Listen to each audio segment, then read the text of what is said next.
Hey, and welcome to the Mum Boss Method podcast. I'm Chrissy Hiller. I'm the Mum Boss, and if you are watching on YouTube, you will notice it has been a very, very casual last couple of podcasts for me. I don't know about where you are, but we had a bit of snow. It has been absolutely freezing. And I've just looked out the window and it's snowing again, and it does look like it's laying as well. So the joys. I've been out walking today. I've also visited my mum in hospital, so it was a comfy day today. So very casual. I'm gonna promise you that next week's podcast I will make sure that I am a little bit more presentable, a bit more than a hoodie. Mind you, this is a comfy hoodie. This is my super dry. Okay, what am I going to talk to you about today? So this is in the vein of no quick fixes. Okay, I'm actually, what I'm doing as well, I recorded a podcast yesterday that I was going to release on Friday, and then I saw this news article this morning, and so actually I'm going to release that one next Friday, and this coming Friday on the 10th of March, because this is quite topical. So this is a little bit of a different podcast from me today in terms of where I'm going with a topic. So I've seen something in the news and I just really wanted to talk about it. The themes will be very much what you're used to from me, but me picking something from the news and then talking about it is not something I normally do. And I also don't want to get into the politics of this, because that is not something I want to go down. But there is definitely a political stance on this. It's just not my bag to do that. So you might have seen that now am I going to say it right? Semaglutide has been approved by use from the NHS, or by use in the NHS in England, okay? And it is a jab that reduces your hunger and makes you feel full. So therefore it means you're going to eat less. And it's been approved to be used to treat people who are obese. There are, rules around it that, people have to have a certain... I can hear my son getting himself mini eggs. That's what I can hear. You might be able to hear that. That's a lot of mini eggs that he's getting. I'm just gonna tell him not to overdo it. Okay, I told him. Apparently there was only a few left. And so there will be rules and regulations about who this is appropriate for, and the news article that I read today says that there will be support offered to people that use this treatment for weight loss. They will receive support from weight management services, including a dietitian. Okay, and it's a really interesting article, and it really got me thinking. And I want to start off by saying that this will work for some people. It will be the right solution for some people, but it will not be the right solution for most people. And I want to talk to you about why that is, okay?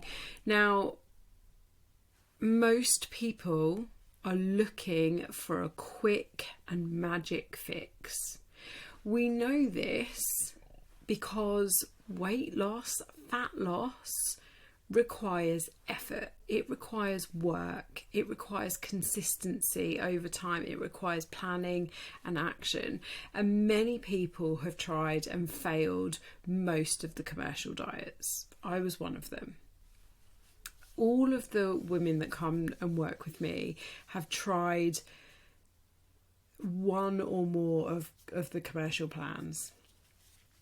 And so this jab, this injection that you give yourself and that you will be able to get on the NHS will appeal.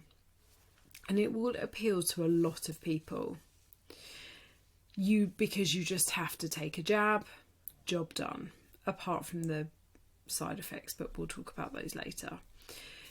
And, you know, in the news article I read, there was someone from the US, so this has been being used in the US for a while, and she's lost over 30 kilograms in something like 9 months, which is amazing.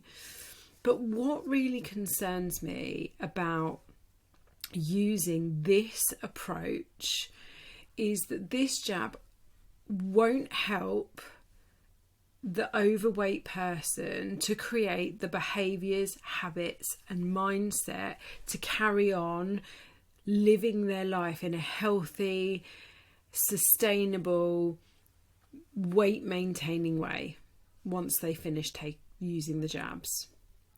Because let's be clear, and I've probably said this before, fat loss is a skill. Health is a skill. It does not come as something that is given without putting something in. So planning and preparing and cooking and shopping for all of your meals is a skill. Okay? It is a skill. Yes, we all have to shop. We all have to cook, but we don't necessarily have to cook. We could order in or we could go out. But that's a skill. And I'll give you a quick example. I had a super busy weekend. It was Charlie's birthday. We were hosting 6 of his friends, and my dad and my stepmom and Tom's mum came over on Sunday for Sunday lunch, and I did our food shopping in a bit of a hurry, and it is now Wednesday and I have almost run out of vegetables, and that is unlike me. That is not the sort of thing that I do. So it's a skill. Shopping for your food and getting your food planning right is a skill. Planning your time to prioritise these things, to prioritise movement, to prioritise your self-care, whether that is meditation, whether it's going out for a walk, whether it's making sure you get enough rest, that is a skill.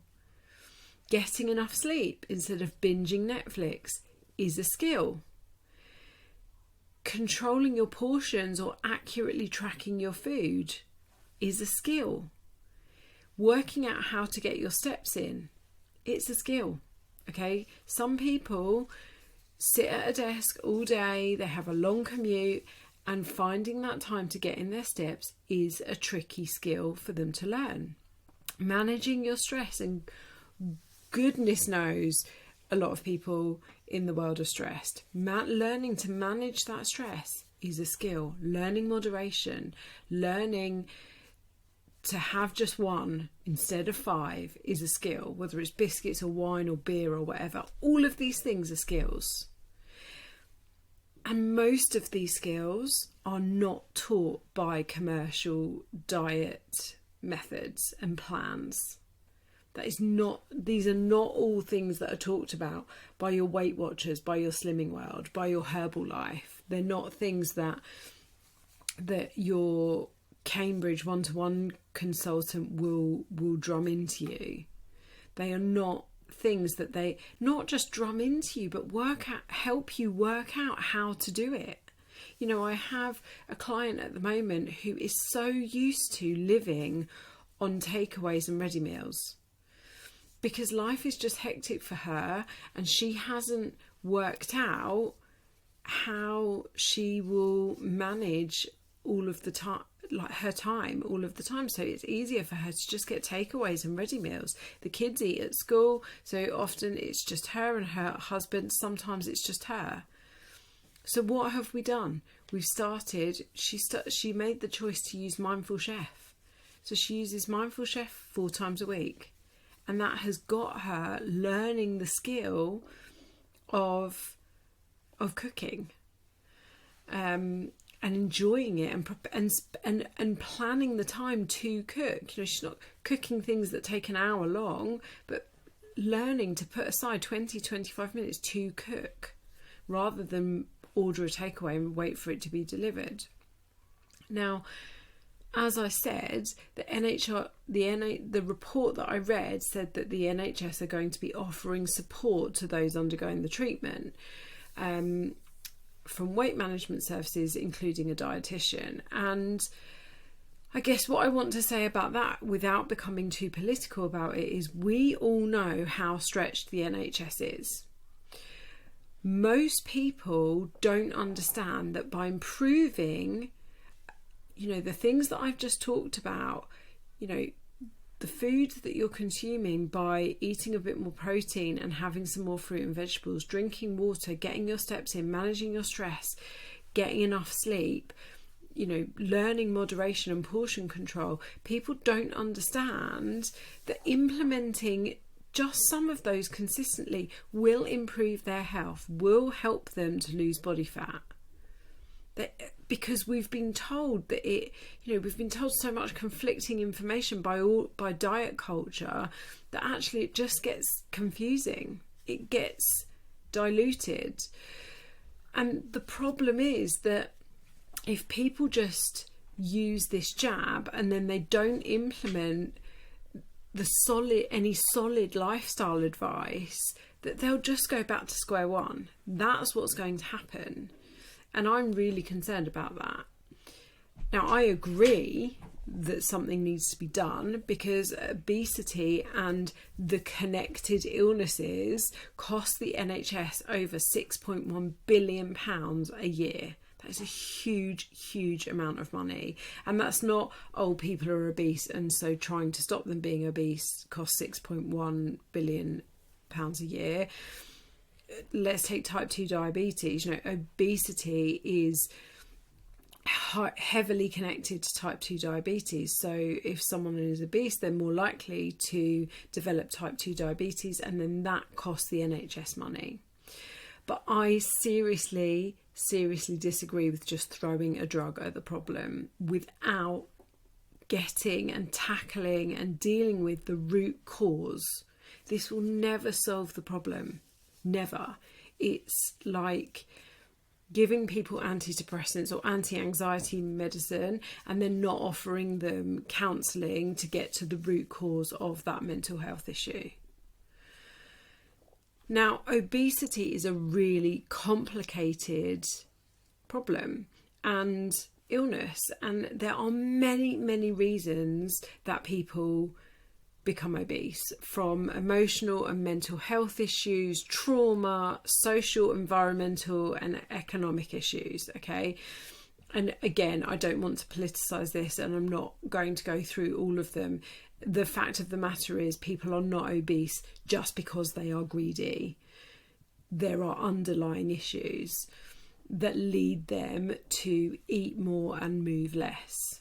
Now, for my clients, understanding what has led them to becoming overweight in the first place is key to them making long-term progress, to them making the lifestyle changes and being able to maintain those lifestyle changes.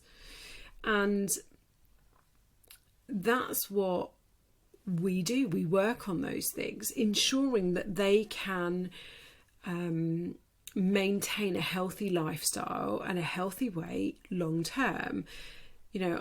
I went out for a walk with a client today, and she did my 16-week program, and now she's working in my membership with me after taking like a 7 or 8 week break. And she said to me, I thought I was fixed. And without sounding, I was going to apologise for what I was about to say. Most people work with me for longer than 16 weeks. Most people work with me for about a year, if not longer. Firstly, you're never fixed. I'm not fixed. There's always something that we can be learning and working on. There is no such thing as a fixed person. We're all a little bit broken. But when I was talking to her today, she said, I thought I was fixed. I didn't think, and she's put on a tiny little bit of weight in the last 7 weeks. But what we talked about was how many of those great habits that she has continued. When she started working with me, she had 2 gym memberships and she never went to any of them. She used to drink really regularly, 2, 3, 4 times a night. And now she keeps it to to 1 or 2 times a night, and even then it might only be 1 drink. She regularly would just eat rubbish at dinner. She didn't ever cook food for herself, and would, when she started with me, she was drinking like 4 lattes a day, and now she doesn't, she definitely doesn't have 1 a day. So we acknowledged all of those great things that she has done and she's maintained, but what we talked about was the habits that she's kind of dropped, and the thought processes and the beliefs that are carrying on in her head that have led her to putting a little bit of the weight back on. And so she's decided to come back and work with me again for another 3 months, like I say, because most people do. And that's what I want to do. I want to help people do this long term, so that eventually, and that could be a year, that could be 18 months down the line, they don't need my help anymore. And this is why most commercial diet plans fail. They don't work for most people, because the support and education aren't in place to help people change their behaviours and change their beliefs. Okay, so my client's belief was, right, well, I'm fixed now, so it doesn't matter what I eat. And that's not true. Firstly, no one's fixed, and secondly, it does matter what you eat. But it's those, working on educating and working on those underlying beliefs that drive the behaviours and the actions that really help people to get long-term success. And this is why there's no such thing as a quick fix. Because yes, you could use this jab for a month. I don't know how much weight you would lose, but let's say you lost a stone. Okay, that's a quick fix, but is it a long-term fix? What's going to happen when you stop doing it in 6 months' time, a year's time? So I just wanted really to give my thoughts on it. As I said in summary, for some people, this is going to work. This is going to be the right thing for them. And I can imagine there will be, a strategy where if there are people that are morbidly obese, then this will help them. But I'm really concerned that the infrastructure won't be there to support them with the behaviour, the beliefs, the mental side, the mindset side of this. And then something else I just wanted to add is some of the side effects of this looked really grim, like nausea, vomiting, diarrhea. I don't know about anyone else, but I eat because I really enjoy food. I really like food, and I know there are some people out there that just don't describe themselves as foodies, but I really like food and I want to eat it and I want to enjoy it. And that's why one of the things I've never done is a shake diet. I did loads of the commercial diets. I did try juicing and I lasted about 37 hours. But I've never done shakes. I've never done meal replacements because I just enjoy food too much. And to be quite honest, replacing 2 of my meals a day with a shake that probably tastes like crud is just a miserable existence to me. But so is using a jab that is going to possibly give me these side effects and mean that actually I don't eat for most of the day. Oh, can't think of anything worse. Okay, that's my thoughts. I'd love to hear yours. As always, I would love it if you could rate the podcast if you're listening, share this on your social media, leave me a review, drop me your comments in the comments on YouTube if you're watching me there. I hope that you found this interesting. I definitely will be keeping an eye on this and seeing what some of my peers are saying about it. Yeah, and I just, I know that the people that really need it, it will work for.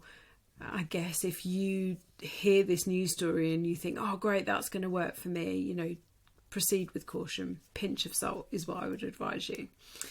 Okay, thank you so much for listening. Have a wonderful week and I'll speak to you soon. Mwah, bye.